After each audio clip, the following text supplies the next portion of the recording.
kulanti wanaagsan dawdiyaal kuna soo dhawaada barnaamijka wararkii ugu dambeeyay ee Soomaaliya. Qodobada maanta barnaamijkan ku soo qaadi doonana waxa kamida xog lama filaan ah oo laga helay kulan qarsoodi ah oo dhex maray madaxweyne Farmaajo iyo ra'iisul wasaare hore Cumar Cabdirashiid.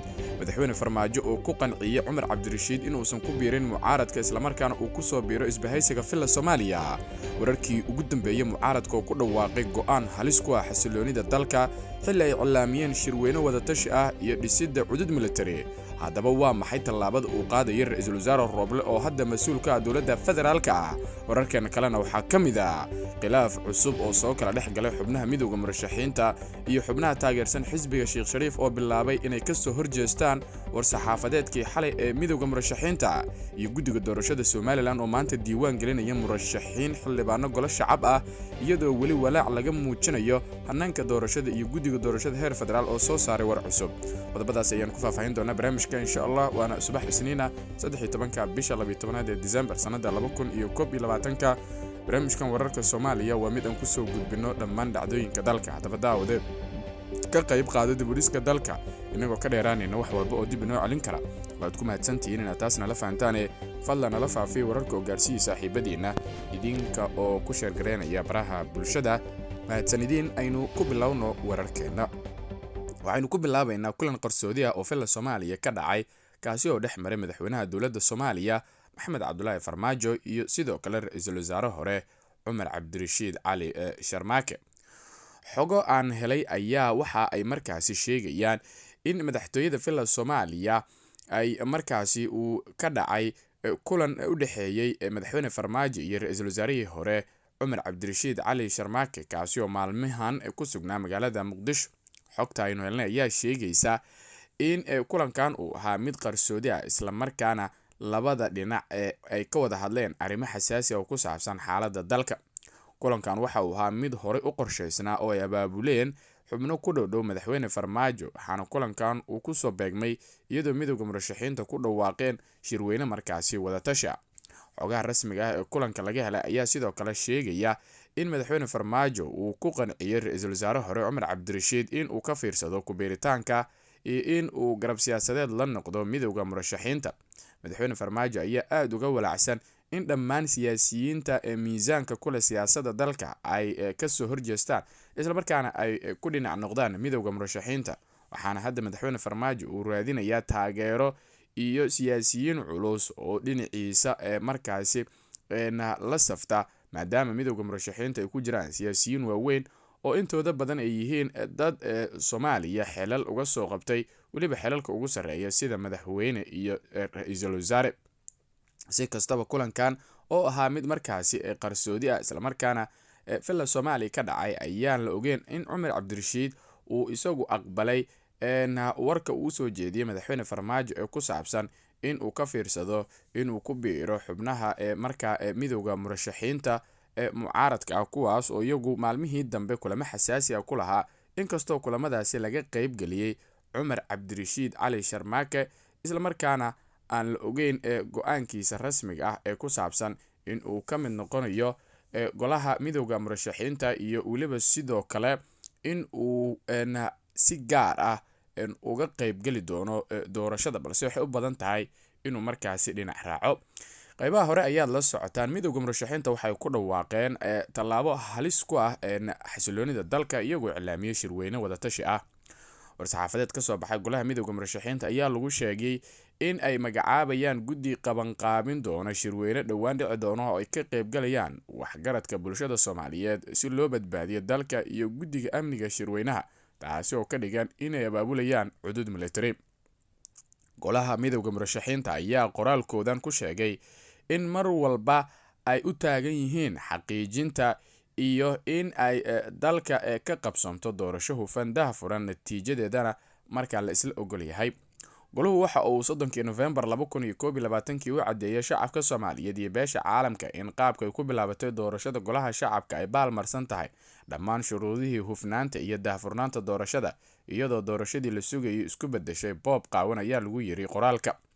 sidoo kale war-saxaafadeedka golaha ayaa lagu sheegay in 10 December ay ku baaqeen in la isugu yimaado shir lagu saxayo khilaafka ka taagan doorashada. golahu waxa uu caddaatay inaysan jirin cid xil iska saaraysa xoojinta amaba joojinta boobka doorashada iyo taabagelinta tallaabooyinka lagu saxayo. waxaa kaloo uu caddaatay in mas-uuliyiinta heer federaal iyo heer dowlad goboleed aysan dan ka lahayn doorasho hufan oo daahfuran, natiijadeedana la isla aqbalo si dalka looga badbaadiyo qalalaase iyo xasilooni darro siyaasadeed iyo mid amni, ayaa sidoo kale lagu yiri war-saxaafadeedkii xalay ka soo baxay midowda murashaxiinta.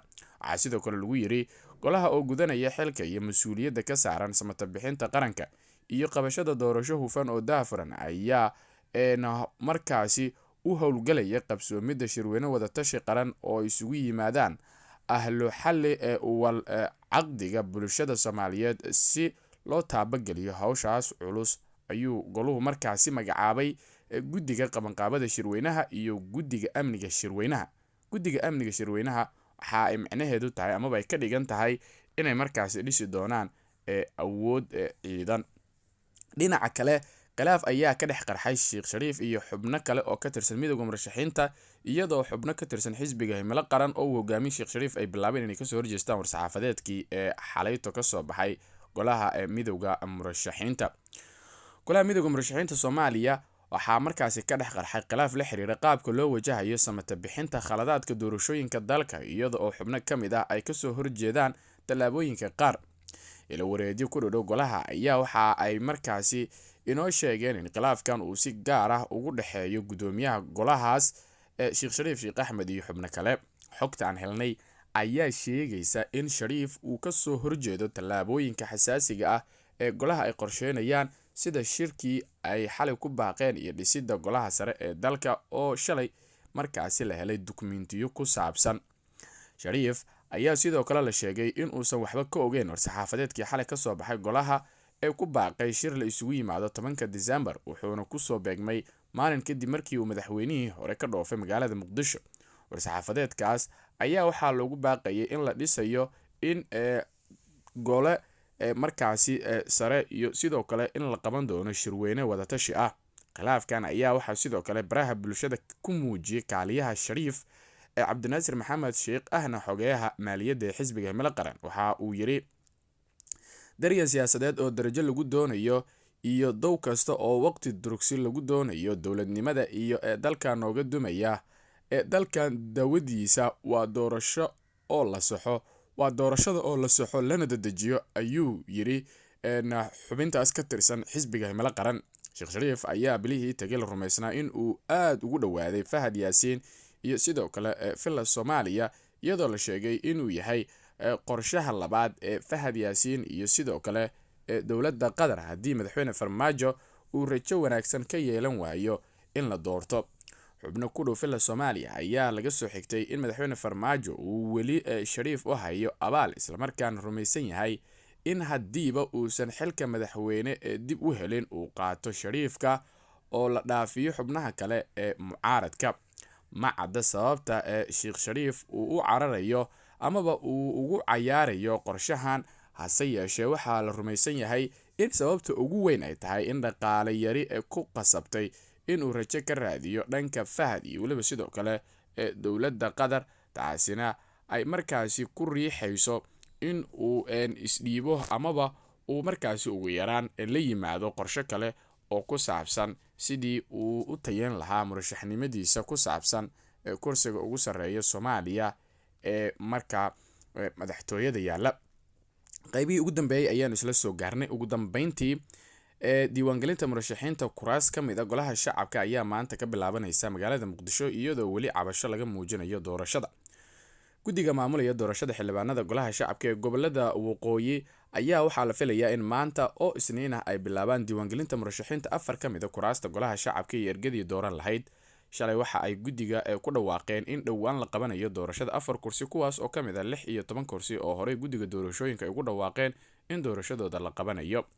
4 kursi ee murashaxiinta ku tartami lahaa maanta la bilaabayo diiwaangelintooda ayna socon doonto diiwaangelinta ilaa 16 bishan ayaa waxa ay kala yihiin Hob 229 oo ku fadhiyo Cusmaan Cabdulaahi Ducaale, Hob 262 oo ay ku fadhido Fawsiyo Yuusuf oo hadda ka mid ah murashaxiinta madaxweynaha, Hob 254 oo ku fadhiyo Jaamac Maxamed Askar, Hob 255 oo ku fadhiyay Axmed Maxamuud Maxamed, guddiga ee maamulaya doorashada xildhibaanada golaha shacabka ee gobolada waqooyi ayaa horey muqdisho ugu qabtay doorashada 8 ka mid ah kuraasta golaha shacabka ee baarlamaanka Soomaaliya.